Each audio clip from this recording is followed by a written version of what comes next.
ఒక third chapter animal diversity 1. Okay, animal diversity that is 1 third chapter నాన్న. So దాంట్లో ముఖ్యంగా life looks simple yet it is so complex. Life looks so simple yet it is so complex. సరే, ఇక్కడ concept ఏంటంటే Animalia, that is meaning ఈ యొక్క multi cellular structures. Multi cellular అంటే presence of more number of cells in a particular organism నే multi cellular organism, is it? So దీంట్లో multi cellular, heterotrophic, heterozoic అని కొన్ని కాన్సెప్ట్స్ కొత్త వస్తాయి, ఇస్ ఇట్? మల్టీ సెల్యులర్ అంటే నెంబర్ ఆఫ్ సెల్స్, హెటెరోజోయిక్ ఒకటి, అవునా? హెటెరోట్రాఫిక్ రెండు కూడా దగ్గరగా ఉన్నట్టుంది, అవునా? హెటెరోట్రాఫిక్ అంటే the organism which ever depends on other organism for it's purpose of food. తన ఆహారం కోసం వేరొక జీవుల మీద ఆధారపడితే దాన్నే హెటెరోట్రాఫిక్ అంటారు. ఒక్క ఆటోట్రాఫిక్ దట్ ఈస్ ప్లాంట్స్ మాత్రమే ఆ యొక్క సన్లైట్ మీద ఆధారపడి సొంతంగా ఆహారాన్ని తయారు చేసుకుంటాయి. అంటే autotrophic means plants which can prepare their own food materials ని plants, that is autotrophic. Heterotrophic అంటే which depends on other organism. Okay, మరి హోలోజోయిక్ అంటే ఏంటి? హోలోజోయిక్ అంటే ఇక్కడ ఆహారాన్ని మనం ఏం చేస్తామంటే హోల్ టోటల్ ఆహారాన్ని మనము ఏం చేసుకుంటాం, నోట్లో నుంచి తీసుకుంటున్నాము. Injection of food materials totally into our body, మన శరీరంలోకి ఆహారాన్ని తీసుకుంటాం. కాబట్టి ఒక సాలిడ్ ఫుడ్ అయినా కావచ్చు, లిక్విడ్ ఫుడ్ అయినా సరే నోట్ల ద్వారా ఇంజెక్షన్ అనేది జరుగుతుంది. కాబట్టి దాన్ని హోలోజోయిక్. హోలో అంటే టోటల్, హోల్ అని అర్థము, zoic. Next coming to that, plants కి అనిమల్ సెల్స్ కి డిఫరెన్స్ ఏంటంటే ప్లాంట్ సెల్స్ లో స్పష్టంగా మనకి సెల్ వాల్ ఉంటుంది which is made up of cellulose, but whereas మనకి సెల్ వాల్ అనేది ఉండదు. Cells are compactly arranged or interconnected or you can say is attached, closely attached by the collagen protein. Collagen అనే protein ద్వారా అతికించబడి ఉంటుంది. Next coming to that, sexual reproduction పరంగా చూసుకున్నట్టయితే ఈ యొక్క మెటాజోన్స్ లో ఎక్కువగా సెక్షువల్ రీప్రొడక్షన్ జరుగుతుంది. ఆ యొక్క సెక్షువల్ రీప్రొడక్షన్ కూడా గ్యామెట్ ఫార్మేషన్ ద్వారా జరుగుతుంది. Sexual reproduction by gametes. Gametes అంటే ఏంటి? It may be sperms, it may be egg, is it? Next ఈ యొక్క డెవలప్మెంట్ చూసుకున్నట్టయితే ఒక స్పెర్మ్ ఒక ఎగ్ రెండు కలిస్తే దాన్ని జైగోట్ అంటారు. ఈ యొక్క జైగోట్ డెవలప్ అవుతుంది. నన్ను ఇక్కడ బేసిక్ గా ఒక విషయం మీరు క్లియర్గా అర్థం చేసుకోవాలి, difference between cleavage and mitosis.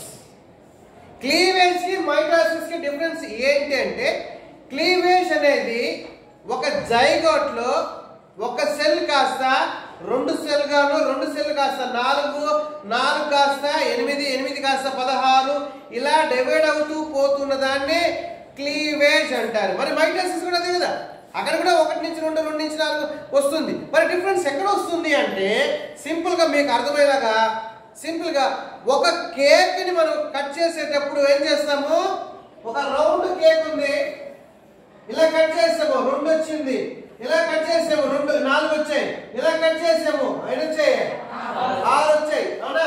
ఇలా కట్ చేసాము 8 వచ్చాయి. ఇక్కడ చూడండి, ఇక్కడ పీసెస్ సంఖ్య పెరిగిందేమో కానీ వాటి యొక్క సైజు పెరగలేదు. ఇంకా కావాలనుకుంటే సెల్ సైజు చిన్నదవుతుంది. అదే మైటోసిస్ లో అలా సీన్ కాదు. మైటోసిస్ లో ఒక సెల్ ఉంది, నెక్స్ట్ స్టేజ్ కి వస్తుందంటే ఈక్వల్ సెల్ వస్తుంది, నెక్స్ట్ స్టేజ్ కి వచ్చేసరికి ఇంకొక ఈక్వల్ సెల్ వస్తుంది. అంటే మైటోసిస్ లో డివిజన్ జరుగుతుంది, తర్వాత ఈ యొక్క క్లీవేజ్ లో డివిజన్ జరిగేటప్పుడు వాటి యొక్క కొత్తగా ఏర్పడే సెల్స్ ని ఏమంటారంటే బ్లాస్టోమియర్స్ అని అంటారు. వెరాస్ సెల్ డివిజన్ లో అదే మైటాసిస్ లో అయితే న్యూ సెల్స్ అంటారు, డాటర్ సెల్స్ అని పిలుస్తారు, కానీ ఇక్కడ బ్లాస్టోమియర్స్ అని అంటారు. ఇకపోతే ఎంబ్రియో డెవలప్మెంట్ లో ఒక చిన్న పాయింట్ ఇచ్చాడు. ఆ ఎంబ్రియో డెవలప్మెంట్ ఏంటంటే ఈ యొక్క జైగోట్ నుంచి 1-2 సెల్ వస్తుంది, ఆ తర్వాత 4 సెల్లు, ఆ తర్వాత 8 సెల్లు, 16 సెల్లు వస్తుంది జరుగుతుంది. అంటే సో ఈ యొక్క జైగోట్ డెవలప్మెంట్ లో మనకి ఫస్ట్ స్టేజ్ మోరులా అని అంటాడు. మోరులా అంటే ఏం లేదు, ఒక 16 బ్లాస్టోమియర్స్ కలిగినటువంటి morula is nothing but a spherical, అవునా, దాని లోపల ఒక బాల్స్ ఆఫ్ సెల్స్ అంటే ఒక రౌండ్ గా ఉన్నటువంటి స్ట్రక్చర్ లోపల ఫుల్లీ ఫిల్డ్ విత్ బ్లాస్టోమియర్స్ ని మోరులా అంటారు. నెక్స్ట్ స్టేజ్ వచ్చేకాడికి అంటే మోరులా అంటే చూడండి రౌండ్ గా ఉంది, లోపలంతా కూడా సెల్స్ ఉన్నాయి, దీన్ని మోరులా అంటారు.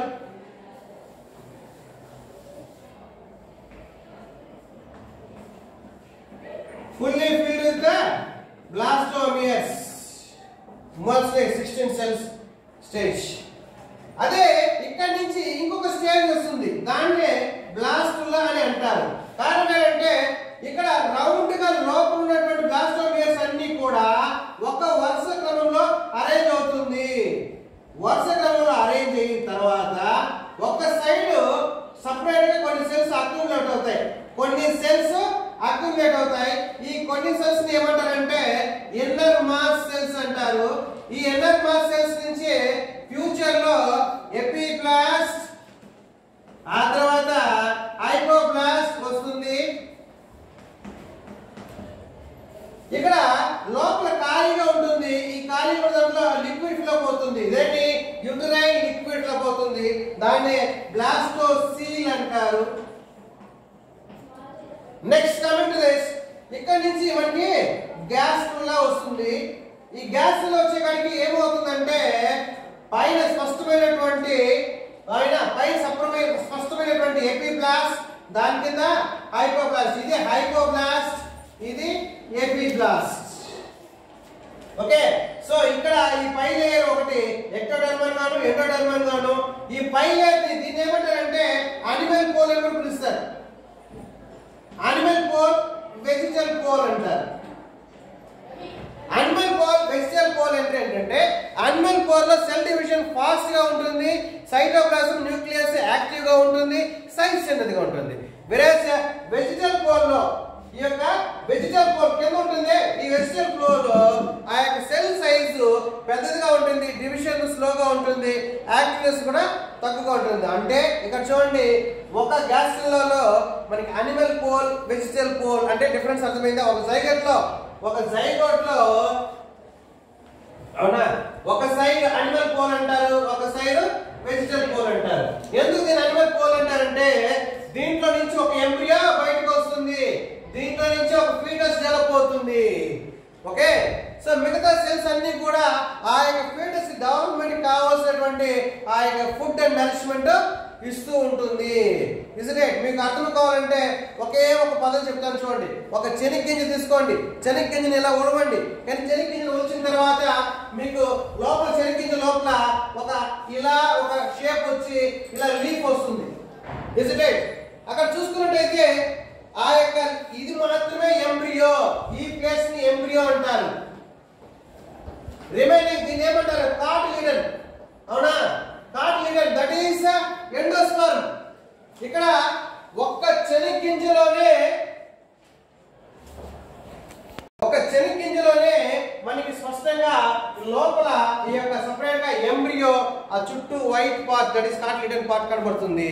అలాగే మనకి ఎంబ్రియో కూడా. నెక్స్ట్ ఇక్కడ ఎందుకు ఈ కాన్సెప్ట్స్ కొత్త వచ్చాయంటే ఇక్కడ మనకి డెవలప్మెంట్ ఆఫ్ ఆ యొక్క జైగోట్ కానీ ఎంబ్రియో డెవలప్మెంట్ కానీ కొన్ని ఫైలమ్స్ కింద, say for example Porifera, Coelenterata, Annelida, Platyhelminthes, Nemathelminthes, Mollusca, ఎక్విప్మెంట్లో అక్కడక్కడ కొన్ని పాయింట్స్ వస్తున్నాయి కాబట్టి జనరల్ టర్మ్ ముందుగా ఎక్స్ప్లెయిన్ చేస్తున్నా.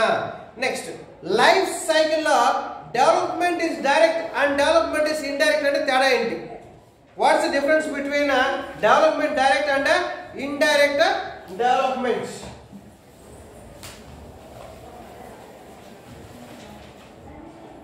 డైరెక్ట్ డెవలప్మెంట్ అంటే వితౌట్ లార్వల్ ఫార్మ్స్ నే డైరెక్ట్ డెవలప్మెంట్ అంటారు. ఫర్ ఎగ్జాంపుల్ మనము ఒక దూడను చూసినా కుక్క పిల్లను చూసినా అవునా అవి ఎలా ఉంటాయి? కుక్క ఎలా ఉందో, ఆవు ఎలా ఉందో, లేదా అప్పుడే పుట్టినటువంటి శిశువు ఎలా ఉంటాడు? మనలాగానే ఉంటాడు. మనలాగా అంటే 2 కాళ్ళు, 2 చేతులు, 2 కళ్ళు, 2 ముక్కు, చెవు అన్ని కామన్ గా ఉంటాయి. మనకి పిల్లవాడికి ఎక్కడ తేడా వస్తుందంటే వాడు చిన్నదిగా ఉంటాడు, మనం పెద్దగా ఉంటాం, అంత మించి మరొక తేడా లేదు. మరి అలా కాదు ఫ్రాగ్ పిల్ల చూసుకున్నట్టయితే చేప పిల్లలాగా ఉంటుంది. అవునా? బటర్ఫ్లై తీసుకోండి, సీతాకోక చిలుక ముందు జీవితము క్యాటర్ పిల్లర్ అంటారు, అంటే గొంగలి పురుగులాగా ఉంటుంది. అంటే ఇక్కడ చూడండి ఆ యొక్క జీవి రూపాంతరం చెందుతుంది, మెటామార్ఫోసిస్ జరుగుతుంది. మెటామార్ఫోసిస్ జరిగి ఏమైపోతుందంటే ఒక రూపం నుంచి ఇంకొక రూపానికి మారిపోతుంది. సో అలా రూపాంతరం చెందినటువంటి అంటే శిశువు పుట్టగానే లేదా జీవి పుట్టగానే వాటి యొక్క తల్లిదండ్రులాగానే ఉంటే దాన్ని డైరెక్ట్ అంటారు. అలా కాకుండా చేప పిల్లలాగా లేదా సీతాకోక చిలుకలాగా పుట్టినప్పుడు ఒకలాగా చివరిగా ఒకలాగా ఉంటే దాన్ని ఇండైరెక్ట్ డెవలప్మెంట్ అని అంటారు. నెక్స్ట్ ఇంకొకటి ఈ యొక్క దీంట్లోనే డిటర్మినెంట్ క్లీవేజ్, ఇండిటర్మినెంట్ క్లీవేజ్ అని ఇంకొక పదం ఉంది నాన్న. Determinant cleavage, indeterminate cleavage.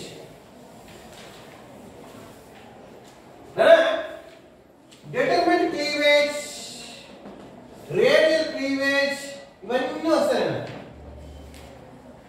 మన ఇక్కడ చూడండి ఒక జైగోట్ ఉంది, ఆ జైగోట్ లో ఒక సెల్ ఉంది, ఒక సెల్ కాస్త 2 సెల్ అయినాయి, 4 అయినాయి, 8 అయినాయి, 16 అయినాయి. దీంట్లో ఒక బ్లాస్టోమియర్ తీసేస్తే అవునా, అవునా ఏర్పడే జీవిలో ఏదైనా ఒక శరీర లోపము జరిగితే దాన్ని డిటర్మినెంట్ క్లీవేజ్ అంటారు. అంటే ఒక జైగోట్ ఉంది, ఆ జైగోట్ నుంచి సే ఫర్ ఎగ్జాంపుల్ ఒక 64 లేదా 32 లేదా ఒక 16 సెల్స్ ఉన్నాయనుకోండి. జైగోట్ డివైడ్ అవుతుంది కదా. జైగోట్ స్పెర్మ్ ఎగ్ 2 కలిసాయి, అవునా, స్పెర్మ్ ఎగ్ కలిసాయి, జైగోట్ ఏర్పడింది. ఒక సెల్ కాస్త 2 అయినాయి, 4 అయినాయి, 8 అయినాయి, 16 అయినాయి. అవునా? 16 సెల్స్ ఉన్నప్పుడు ఒక సెల్ నువ్వు తీసేసిన తర్వాత ఆ వాటి యొక్క గ్రోత్ అలా కంటిన్యూ అయింది. 16 సెల్లో ఒక సెల్ నువ్వు తీసేసిన తర్వాత కూడా ఏర్పడే జీవి ఎటువంటి లోపం లేకుండా పుట్టినైతే దాన్ని ఇండిటర్మినెంట్ క్లీవేజ్ అంటారు. ఒకవేళ లోపంతో పుట్టింది అంటే ఒక సెల్ తీసేస్తా కాబట్టి ఆ జీవి ఏర్పడినటువంటి జీవికి కాల్లో, చేతిలో, కళ్ళు కానీ లేకపోతే దాన్ని బట్టి అర్థం ఏంటంటే ఓహో ఆ 16 సెల్లో ఈ పర్టికులర్ సెల్ ఆ జీవి భవిష్యత్తులో కంటికి ఏర్పడడానికి సంబంధించినటువంటి సెల్ ఏమో అని మనం అర్థం చేసుకోవచ్చా? సో దాన్నే డిటర్మినెంట్ క్లీవేజ్ అంటారు. Is it right? అదొకటి. నెక్స్ట్ ఇంకోటి హోలోబ్లాస్టిక్, మీరోబ్లాస్టిక్ క్లీవేజ్ ఇంకో పదం ఉంది. హోలోబ్లాస్టిక్, మీరోబ్లాస్టిక్. హోలోబ్లాస్టిక్ అంటే ఏం లేదన్నా, ఏర్పడినటువంటి జైగోట్ 2 సమానంగా డివైడ్ అవుతాయి, అవునా, దాన్ని హోలోబ్లాస్టిక్ అంటారు.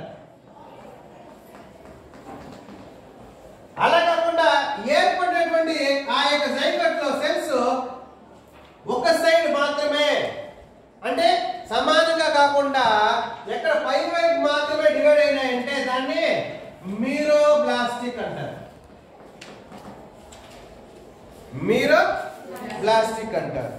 నెక్స్ట్ ఇంకోటి రేడియల్ క్లీవేజ్ ఇంకోటి ఉంది.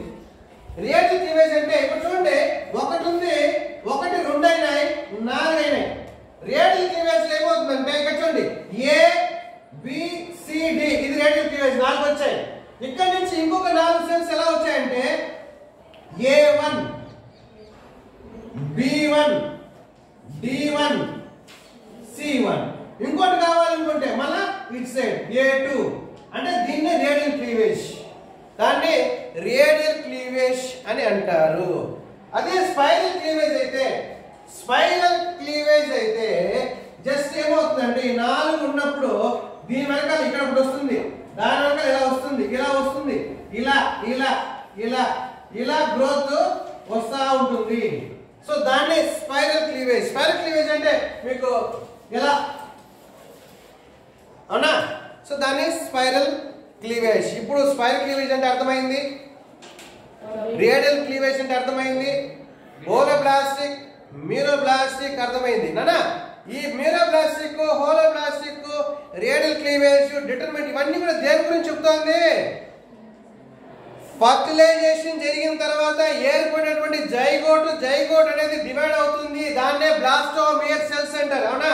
ఒక్క జైగోట్ కాస్త, అవునా, ఒక స్పెర్మ్ ఒక ఎగ్ కలిస్తే ఏమైంది, ఒక జైగోట్ ఏర్పడింది.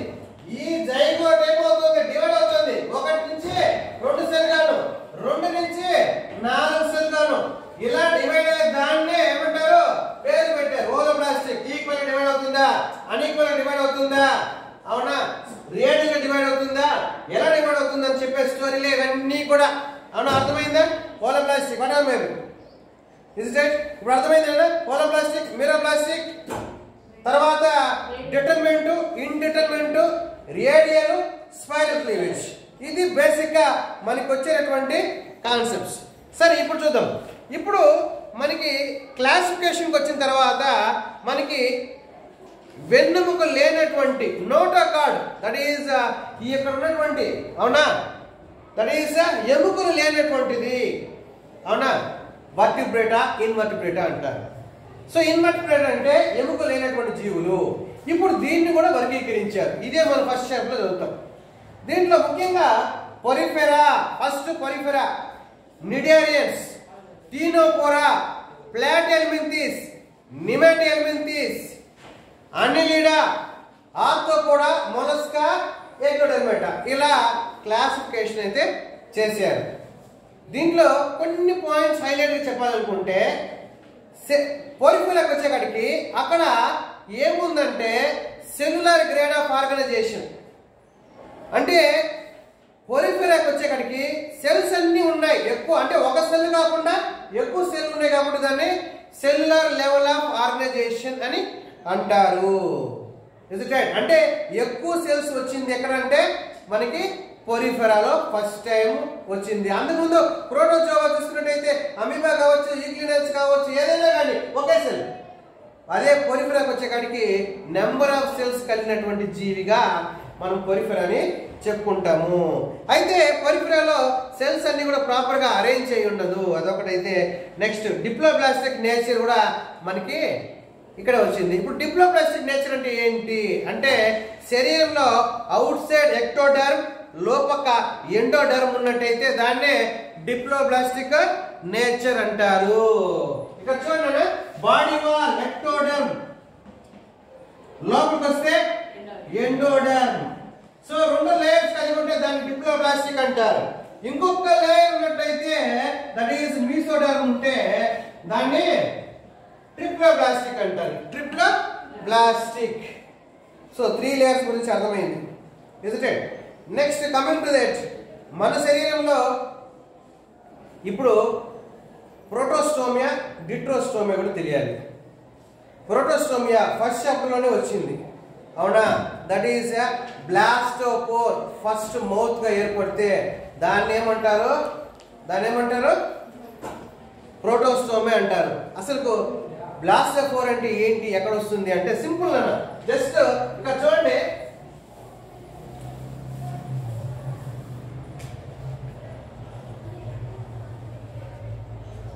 అవునా, జైగోట్ డెవలప్మెంట్ జరిగేటప్పుడు, అవునా, ఇక్కడ లోపల ఒక లేయర్ వచ్చి ఉంటుంది. Mesoderm, ectoderm. ఫస్ట్ ఇక్కడ హోల్ వస్తే, ఫస్ట్ హోల్ ఏర్పడితే మీకు పేజ్ నెంబర్ చెప్తాను చూడండి.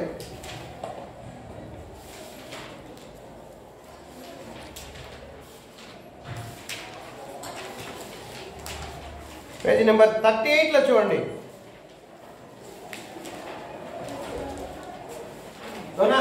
ఫస్ట్ ఇక్కడ మౌత్ ఏర్పడితే ముందు మీకు చెప్పాను బ్లాస్టుల్లా. ఇక్కడ చూడండి మోర్లా, తర్వాత బ్లాస్టుల్లా. ఈ బ్లాస్టులలోనే ఫస్ట్ ఒక హోల్ ఏర్పడితే మీకు సింపుల్ గా అర్థం చేసుకోండి. బ్లాస్టుల్లా అనే స్టేజ్ లో ఫస్ట్ హోల్ ఏర్పడితే ఆ ఫస్ట్ హోల్ ని మౌత్ అంటారు. ఈ హోల్ అలా కంటిన్యూ అయ్యి యానస్ వరకు పోతుంది. మనకు కూడా అంతే కదా, ఇక్కడ ఓపెనింగ్, ఇక్కడ మనం తిండేస్తాము, యువతల బయటకు వచ్చేస్తుంది. అవునా? సో అదే పైప్ అంటారు. అవునా? సో ఇక్కడ కూడా అదే పరిస్థితి. బ్లాస్ట్ ఆఫ్ పోర్ లో ఒక ఓపెనింగ్ ఏర్పడి ఆ ఓపెనింగ్ ట్యూబ్ అలా కంటిన్యూ అయిపోయి చిన్న యానస్ వస్తుంది. సో దీన్ని ఏమంటారు? ప్రోటోస్టోమియా అంటారు. అవునా? Protostoma. During the developmental stage, if the blastopore first forms mouth, then it is called a protostomia mouth. Blastopore లో ఫస్ట్ హోల్ మౌత్ గా మారితే దాన్ని ప్రోటోస్టోమియా అంటారు. ఇది దేంట్లో ఉంటుంది అంటే మనకి అప్ టు మొలస్కా వరకు ఇదే సిచ్యువేషన్. అవునా? అప్ టు మొలస్కా వరకు ఇదే సిచ్యువేషన్. మనకు వచ్చేకాడికి ఎక్నోడెర్మేటా, ఎమికార్డియేటా, కార్డియేటాకి వచ్చేకాడికి ఫస్ట్ యానస్ ఏర్పడి ఆ తర్వాత మౌత్ ఏర్పడుతుంది. ఫస్ట్ బ్లాస్టోపోర్ లో ఫస్ట్ యానస్ ఏర్పడి ఆ తర్వాత మౌత్ ఏర్పడితే దాన్ని డ్యూటెరోస్టోమ్ అని అంటారు. Is it right? నెక్స్ట్ ఇంకొకటి చాలా సింపుల్ గా చెప్తాను. సైజోసీలం, ఎంట్రోసీలం అని ఒకటి ఉంది. సైజోసీలం, ఎంట్రోసీలం.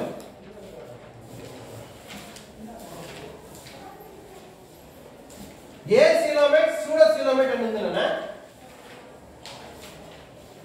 ఇక్కడ చూడండి, ఇది మన బాడీ వాల్, మన యొక్క బాడీ వాల్. లోపల ఉన్నటువంటిది అలిమెంటరీ కెనాల్. అవునా? సో బాడీ వాల్ ఎక్టోడర్మ్ అని, ఇది ఎండోడర్మ్ అని అంటాము. అవునా? సో ఈ రెండింటికి మధ్యలో గ్యాప్ ఉంటే దాన్ని సీలోమ్ అని అంటారు.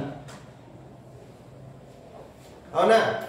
ఇప్పుడు దీంట్లోనే ఒక ట్విస్ట్ ఏంటంటే, ఒకవేళ ఈ గ్యాప్ అనేది ప్యారెన్కైమల్ సెల్స్ తో ఫిల్అప్ అయిపోయి ఉంటే, ప్యారెన్కైమల్ సెల్స్ తో ఆ గ్యాప్ ఫిల్అప్ అయిపోయి ఉంటే దాన్ని ఏ సీలోమేట్ అని అంటారు. అంటే ఈ రెండింటి మధ్య గ్యాప్ అయితే ఉంది, కాకపోతే ఆ గ్యాప్ లో ప్యారెన్కైమల్ సెల్స్ తో ఫిల్అప్ అయిపోయింది, గ్యాప్ లేకుండా పోయింది. అవునా? అది ఎలా చెప్పొచ్చు అంటే, ఒక బాక్స్ ఉంది, బాక్స్ ముందుగా అయితే ఖాళీ, కాకపోతే దాని లోపల వేరే తీసుకొచ్చి నింపేయడం జరిగిపోయింది. దాన్ని ఏసిలోమేట్ అంటారు. నెక్స్ట్ సూడోసీలోమేట్ అంటే ఈ యొక్క ఎక్టోడర్మ్ కి ఎండోడర్మ్ కి మధ్యలో మీసోడర్మ్ ఒక లేయర్ ఉంటుంది. ఆ మీసోడర్మ్ అనేది ఇక్కడ ఉండాలి, ఇక్కడ ఉండాలి. అంటే మీసోడర్మ్ లేయర్ ఇక్కడ ఉండాలి, ఇక్కడ ఉండాలి. దాని మధ్యలో ఉండే క్యావిటీని కరెక్ట్ గా చెప్పాలనుకుంటే ట్రూ సీలోమ్ అంటారు.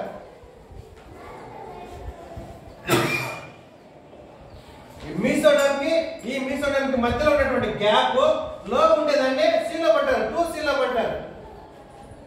సో ఇది mesoderm.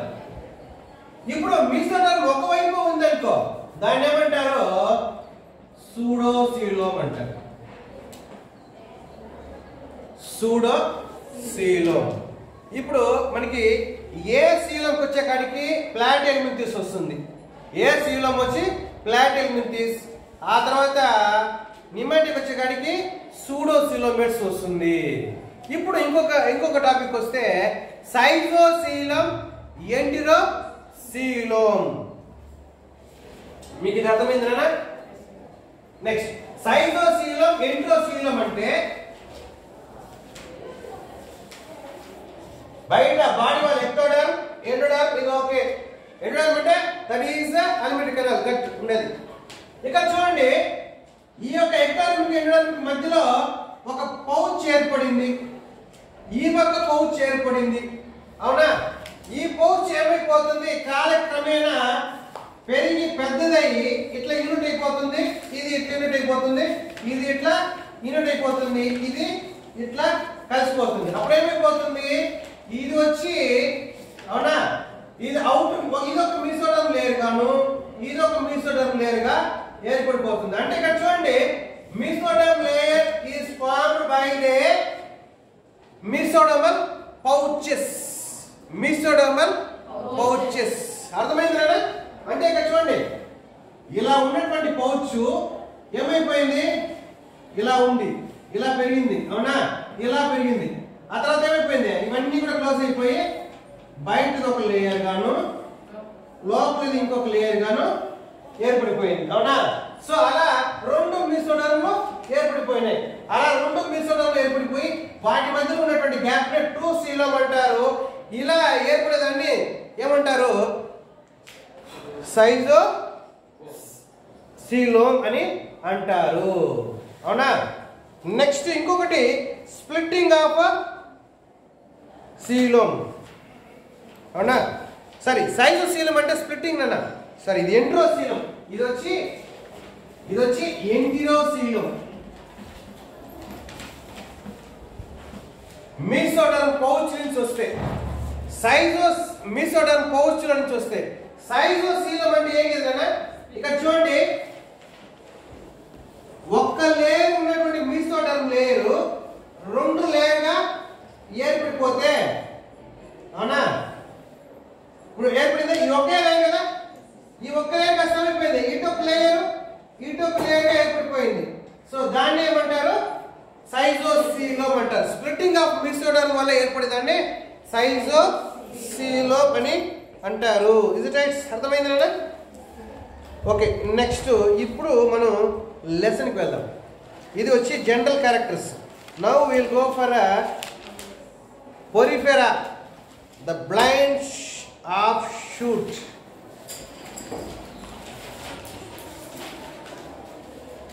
Next Porifera.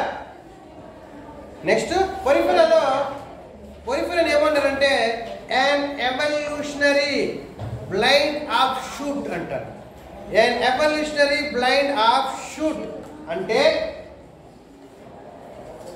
blind offshoot అంటే అర్థం ఏంటంటే ఈ యొక్క పొరిఫెరా నుంచి ఫర్దర్ గా ఏ గ్రూప్స్ ఏర్పడలేదు అని అర్థము. మీకు అది అర్థం అవ్వాలంటే మీకు ఒక చిన్న పాయింట్ దట్ ఈస్ మనకందరికీ తెలిసినటువంటి వాస్తవం ఏంటంటే చింపాంజీ నుంచి మనం వచ్చామని. అంటే అర్థం ఏంటంటే ఆ గ్రూప్ నుంచి వేరొక గ్రూపు ఏర్పడింది. పరిణామ క్రమం అంటారు ఎవల్యూషన్. అలాగే ఇక్కడ దీన్ని ఏమంటున్నారంటే ఎవల్యూషనరీ బ్లైండ్ ఆఫ్ షూట్ అంటారు. అర్థం ఏంటంటే దీని నుంచి మరొకటి పెద్దగా గ్రూప్ రాలేదు అని అర్థము దానికి. పొరిఫెరా అనగానే అక్కడే అర్థం ఉంది. పోరి అంటే పోల్స్, ఫెరా బేరింగ్ ఆర్గానిజం. పొరిఫెరా అంటే పోల్స్ కలిగినటువంటి జీవి అని అర్థము ఒకటి. ఇకపోతే రెండవది ఈ యొక్క పేరు ఇచ్చినటువంటి వ్యక్తి రాబర్ట్ గ్రాంట్. రాబర్ట్ గ్రాంట్ అనే ఒక సైంటిస్ట్ దీనికి పేరు పెట్టాడు. తర్వాత ఇది జంతు అని కూడా తనే కష్టపడి దాని జంతు విభాగంలోకి ఇంక్లూడ్ చేయించినటువంటి వ్యక్తి రాబర్ట్ గ్రాంట్. ఇకపోతే ఇప్పుడు జనరల్ క్యారెక్టర్స్ వస్తాయి కదా. జనరల్ క్యారెక్టర్స్ లో మనకి బేసిక్ ఏంటంటే ఫస్ట్ ఆఫ్ ఆల్ అవి ఎక్కడ జీవిస్తాయి, కలిసి జీవిస్తాయా లేవా, అవునా, వాటి శరీర ఆకృతి ఏంటి, అవన్నీ వస్తాయి. ఇప్పుడు ఫస్ట్ పాయింట్ వద్దాం. పొరిఫెరాలో ఆల్మోస్ట్ అన్ని జీవులు కూడా సముద్రములో ఉంటుంది. That is all this poriferans organs live in marine water only except that is Spongillidae and పొటాంగ్రిబిడిలే.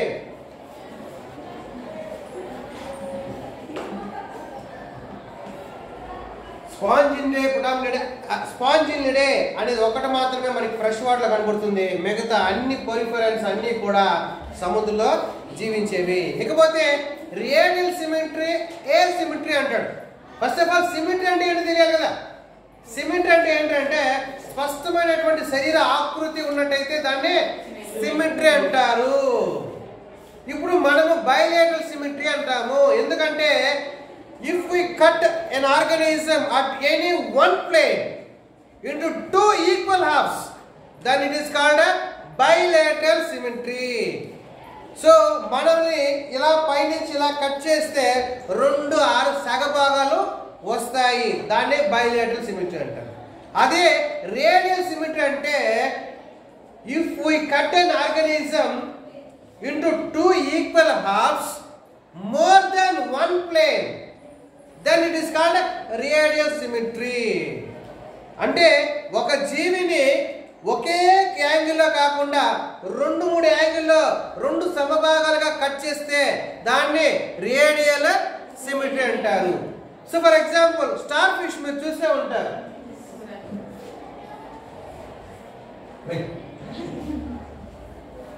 చిన్న పుంజి నేను ఇలా వేసుకోవాలి, నేను ముగ్గురుకోకండి స్టార్ ఫిష్ అనేది.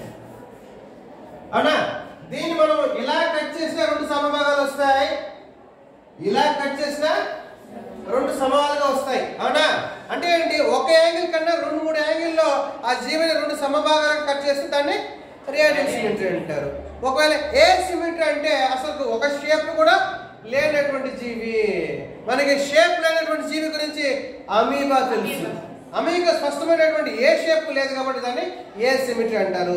సో ఈ యొక్క పరిఫెరాలో సిమెట్రీ అనేది ఒకటి రేడియల్ సిమెట్రీ ఉంటుంది, లేదా అసలు ఎయిర్ సిమెట్రీ కూడా లేకుండా ఉండేటువంటి జీవులు. ఇవన్నీ కూడా ఫస్ట్ ప్రిమిటివ్, ప్రాథమికంగా అప్పుడే ఏర్పడినటువంటి. అవునా? అంటే ఫస్ట్ ప్రోటోజోవా తర్వాత వచ్చినటువంటి సెల్స్, దాన్నే ప్రిమిటివ్ అంటారు. సెకండ్ మల్టీ సెల్యులార్, ఎక్కువ సెల్స్ కలిగినటువంటిది. ఇంకొకటి మెయిన్ గా చూడండి సెసైల్. ఇది మెయిన్ గా సెసైల్ అంటే స్థిరంగా ఒక చోట ఉండేవి, సెడెంటరీ ఒకే చోట ఉండేవి. అవునా? తర్వాత సెల్యులర్ ఆర్గానిజమ్స్. ఇకపోతే బాడీ తీసుకున్నట్టయితే ఒక సైకిల్ బొమ్మ వేస్తాను, ఇక్కడ చూడండి.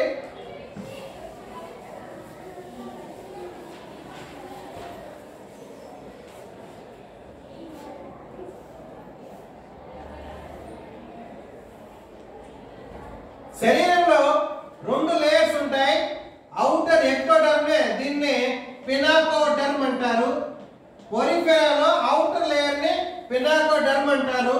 ఈ మధ్యలో దాన్ని మీసోఫైల్ అని అంటారు, మీసోఫైల్ అంటారు. దీని లోపల కింద ఉన్నటువంటి లేయర్ ని కొయినోడర్మ్ అని అంటారు. అవునా? నెక్స్ట్, ఈ యొక్క జీవికి అనేకమైనటువంటి చిన్న చిన్న రంధ్రాలు ఉంటాయి శరీరం అంతా. ఆ యొక్క చిన్న చిన్న రంధ్రాలని ఆసియా అని పిలుస్తారు. ఒకే రంధ్రం ద్వారా లోపలికి వచ్చినటువంటి నీరు బయటకి ఇలా పోతుంది, దాన్నే ఆస్కులం అని అంటారు. పోరిఫెరన్స్ లో వాటర్ వాస్కులర్ సిస్టమ్ బాగా డెవలప్ అయి ఉంటుంది. వాటర్ వాస్కులర్ కాదు, canal system. Canal system, canal system ఉంటుంది. నెక్స్ట్ లోపల ఈ యొక్క కొయినోడర్మ్ దగ్గర కోలార్ సెల్స్ ఉంటుంది. ఈ కోలార్ సెల్స్ ఏంటంటే ఈ లోపల చివర్లో ఉన్న ఒక ఫ్లెజల్ లాగా అది ఏం చేస్తుందంటే వాటర్ ని మూవ్ చేస్తూ ఉంటుంది. అది next coming to that nutrition వచ్చేకాడికి హోలోజోయిక్ అంటే ఎంగల్ఫ్ ఆహారాన్ని లోపల తీసుకునేవి. కాకపోతే ఇంట్రాసెల్యులర్ డైజెషన్, ఇంట్రాసెల్యులర్ డైజెషన్ అంటే ఏంటంటే ఒక సెల్ లోపలికి ఆహారం లోపలికి డైరెక్ట్గా వెళ్ళిపోతుంది. అదే మనకి అలా పోదు. మీరు అడగచ్చు, మనం కూడా తీసుకుంటున్నాం కదా సార్, మనం కూడా బిర్యానీ లోపలికి నెట్టేస్తున్నాం కదా సార్ అని. అవునా? బిర్యానీ లోపలికి నెట్టేస్తున్నాము, కడుపులోకి పోతుంది. అవునా, కడుపులో నుంచి మళ్ళీ బయటకు వచ్చేస్తుంది. అవునా, అంటే అర్థం ఏంటంటే అలిమెంటరీ కెనాల్ అనేటువంటి మౌత్ నుంచి అవునా అలా బయటకు వచ్చేస్తుంది ఆహారం బయటికి యానస్ ద్వారా. ఎక్కడ కూడా కాళ్ళకి చేతులకి పోవడం లేదు, ఆహారం కాళ్ళకి చేతులకి పోవడం లేదు. కడుపులోకి వెళ్ళిన తర్వాత బాగా నోట్లోనే మెత్తపడిపోతుంది, కడుపులోకి వెళ్ళి ఇంకా మెత్తపడిపోతుంది. ఇంటెస్టైన్ పోయిన తర్వాత అక్కడ ఏమైపోతుందంటే నువ్వు తిన్నటువంటి ఆహారంలో గ్లూకోజ్ విటమిన్స్ ఏదైతే ఉందో అవన్నీ కూడా ఏమైపోతాయి, బ్లడ్ లోకి చేరుతున్నాయి. Not biryani going to hands. ఎక్కడ కూడా బిర్యానీ నువ్వు తిన్నటువంటి ఐస్ క్రీమ్ నేరుగా నీ కాళ్ళకో చేతులకో రక్తానికి పోవడం లేదు. దాన్ని డైజెషన్ అంటారు. Conversion of complex insoluble substance into simple soluble substance, దాన్నే డైజెషన్ అంటారు. అబ్జార్ప్షన్ అంటే ఏంటి? Absorption of vitamins glucose from the intestine into the blood capillaries at the point of intestine, అదే అబ్జార్ప్షన్ కింద వస్తుంది. అవునా, సో ఇక్కడ ఇంట్రాసెల్యులర్ అంటే ఇక్కడికి వచ్చేసరికి ఏమైపోతుందంటే సెల్స్ లోపలికి ఆహారం పోతుంది.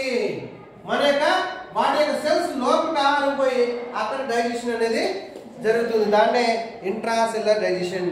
ఇకపోతే పొరిఫెరాలో no nervous system, no sensory cells.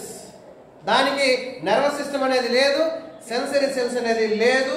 ఇకపోతే దాంట్లో స్కెలిటన్ ఉంది. ఈ స్కెలిటన్ అనేది 3 టైప్స్ లో ఉంది. స్కెలిటన్ మేడప్ ఆఫ్ అవునా కాల్షియం స్పిక్యూల్స్. స్పిక్యూల్స్ అంటే ముళ్ళుగా ఉండేది, ఉండేదాన్ని స్పిక్యూల్స్ అంటారు. ఒకటి కాల్షియంతో కావచ్చు, లేదా సిలికాన్తో కావచ్చు, లేదా స్పాంజిన్ ఫైబర్స్తో కావచ్చు. ఈ 3 రకాలు బట్టి ఉన్నాయి. నెక్స్ట్ దీనికి వచ్చినట్టుకంటే ఇట్ ఈస్ ఎ మోనీషియస్ హెర్మాఫ్రాడిట్ అనమాట. అంటే పొరిఫెరా జీవులు ఏం జీవులు అంటే అవి హెర్మాఫ్రాడిట్. అంటే ఏంటి? Male and female reproductive system ఒకే జీవిలో ఉంటుంది. సెకండ్, ఇక్కడ పోతే ఈ యొక్క గ్యామెట్స్ అవునా ఒకే జీవిలో ఉంటాయి. Fertilisation fragment.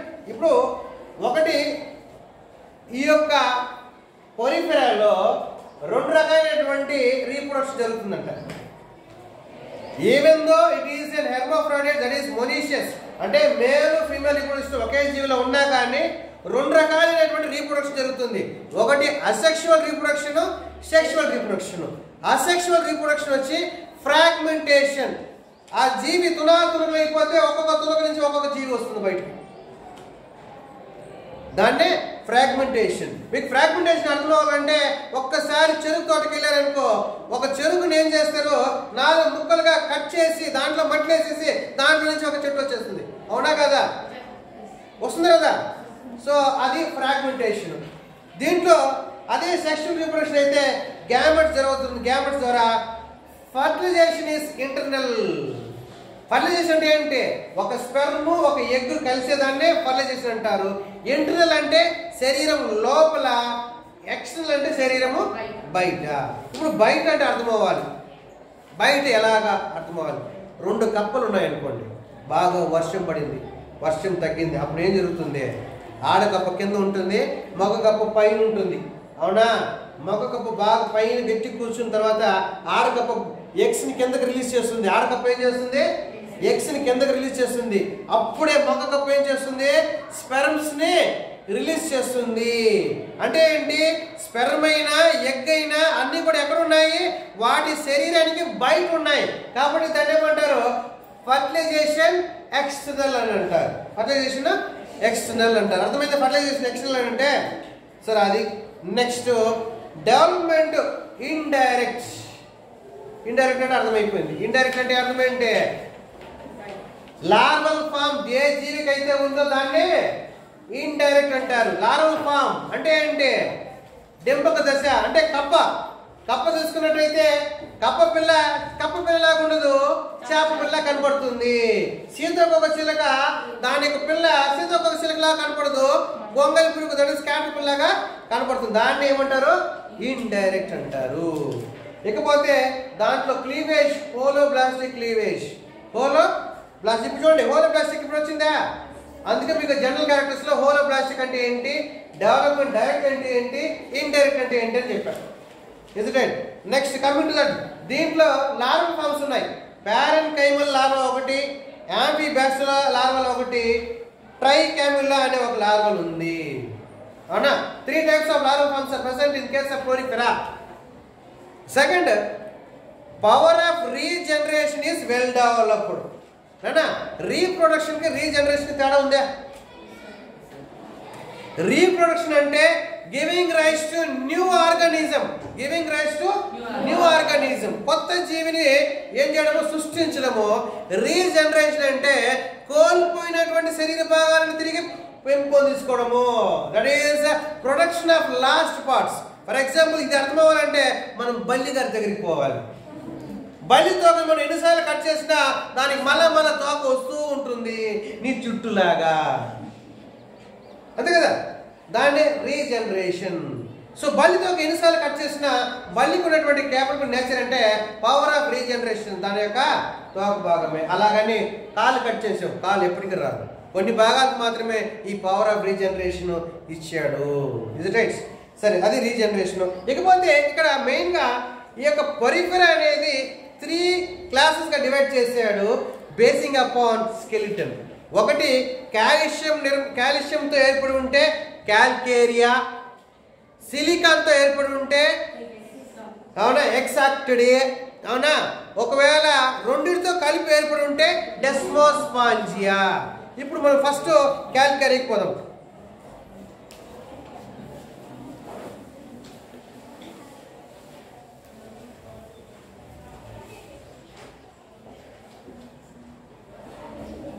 First calcarea. ఈ జీవులు ఎక్కడ జీవిస్తున్నాయంట? సముద్రపు షాలో వాటర్లో. అవునా? సముద్రపు షాలో వాటర్లో జీవిస్తాయి. మొత్తం అన్ని కూడా సముద్రంలో జీవించేవి. బాడీ షేపు చాలా సింపుల్గా ఉంటుంది, సముద్రంలో జీవించేవి. కాల్షియం కార్బోనేట్తో ఏర్పడినటువంటి స్పిక్యూల్స్తో ఏర్పడినటువంటి స్కెలిటన్ కలిగినటువంటి జీవులు. కాల్షియం కార్బోనేట్ స్పిక్యూల్స్తో ఏర్పడినటువంటి స్పిక్యూల్స్ కలిగినటువంటి జీవులనే ఈ యొక్క కాల్షియం దట్ ఈస్ క్యాల్కేరియా అని అంటారు. ఎగ్జాంపుల్ కింద సైకాను, ల్యూకోసోనాలియా. సైకాను,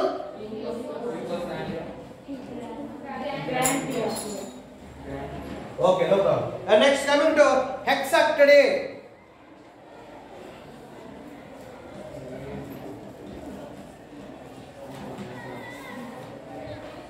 హెక్సాక్టిడే ఇంకొక class.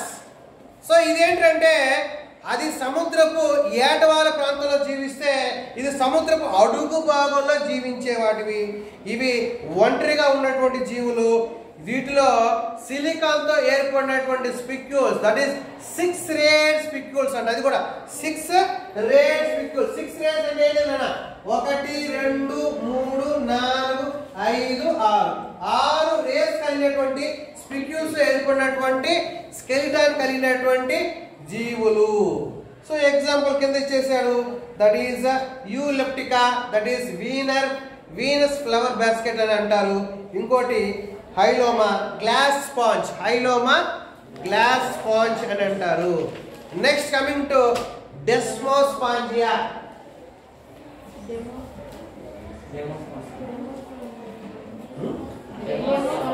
Sorry, Demospongiae. Demo DEMO SPONGIA. అవునా? సో డెమోస్పాంజియాలో మనకి ఏంటంటే ఈ యొక్క క్లాస్లోనే బోత్ మెరైన్ అండ్ ఫ్రెష్ వాటర్లో జీవించినటువంటి జీవులు వీటిలో ఉంటాయి.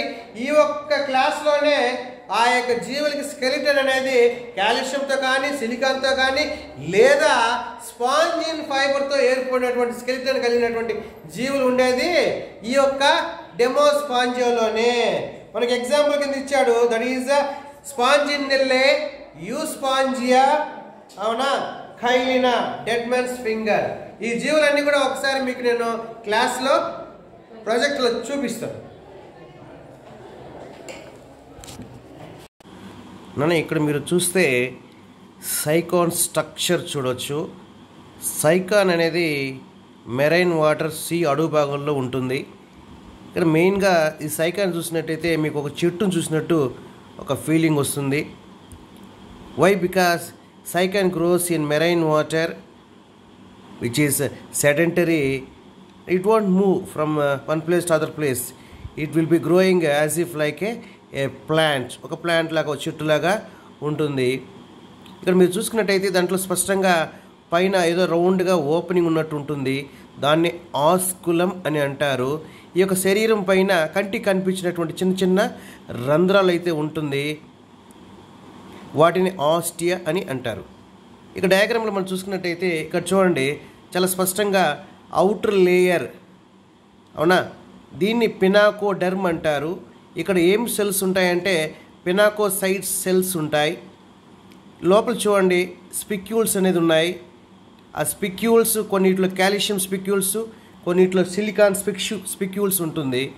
ఇకపోతే ఈ యొక్క సైకాన్ ఒక double layer structure, that is diploblastic nature అనేది ఎలా తెలుస్తుందంటే ఇక్కడ ఒక అవుటర్ లేయర్ ఉంది, లోపల ఒక లేయర్ ఉంది. సో ఈ రెండు లేయర్, అవుటర్ లేయర్ అనేది పినాకోడర్మ్, ఇన్నర్ లేయర్ కోయినోడర్మ్. ఇక్కడ చూడండి ఒక చిన్న రంధ్రం అయితే కనబడుతుంది. దాన్ని ఆస్టియం అంటారు, అంటే సింగులర్ ఆస్టిమం. అదే ఆస్టియా అంటే ప్లూరల్. ఇక్కడ చూడండి ఇన్కరెంట్ పోర్, అంటే వాటర్ దీని లోపలికి ఇలా ఎంటర్ అవుతుంది. దీంట్లో నుంచి వాటర్ ఒకే మార్గం ద్వారా బయటికి పోతుంది. దాన్నే ఆస్కులం అని అంటారు. సో ఒక పొరిఫెరా చూసుకున్నట్టయితే ఆల్మోస్ట్ ఒక ప్లాంట్ లాగా కనబడుతూ ఉంటుంది. సో సముద్రపు అడుగు భాగంలో ఉంటుంది.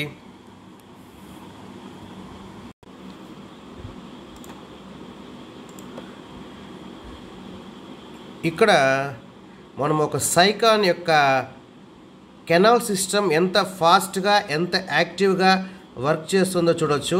ఇక్కడ ఆ యొక్క సైంటిస్ట్ ఏం చేస్తున్నారంటే ఒక సిరింజ్లో ఒక డైన్, నాన్ టాక్సిక్ డైన్ అనేది ఆ సైకాన్ యొక్క బేసిల్ పార్ట్ దగ్గర స్ప్రే చేస్తున్నాడు. ఆ డైన్ చూడండి ఆ యొక్క సైకాన్ శరీరం లోపలికి వెళ్ళి వితిన్ ఫ్యూ సెకండ్స్ దాని యొక్క ముఖద్వారం, అంటే పైన ఓపెనింగ్ ఉంది కదా ఆస్కులము, దాని ద్వారా నుంచి ఆ యొక్క డైన్ బయటకు వస్తుంది. సో దట్ ఈస్ హౌ ఒక ప్లాంట్ ఈ మార్క్ చేయదు. ఇట్ షుడ్ బి ఒక అనిమల్ అయితేనే ఈ మార్క్ జరుగుతుంది. సో అతను చేసింది ఏంటంటే జస్ట్ ఆ యొక్క సిరంజిలో ఒక నాన్ టాక్సిక్ కాలర్ ఇస్తున్నటువంటి ఒక కెమికల్ స్ప్రే చేస్తున్నాడు వాటి యొక్క బేసిల్ పార్ట్ దగ్గర. అది ఏమవుతుంది, వితిన్ ఫ్యూ సెకండ్స్లో ఇది దాని శరీరానికి ఉన్నటువంటి చిన్న చిన్న రంధ్రాల ద్వారా లోపలికి పోవడం, మొత్తము బయటికి రావడం అనేది మనం చూస్తున్నాము. ఇక్కడ కెనాల్ సిస్టమ్ యొక్క ఫంక్షనింగ్ అలా ఉంది.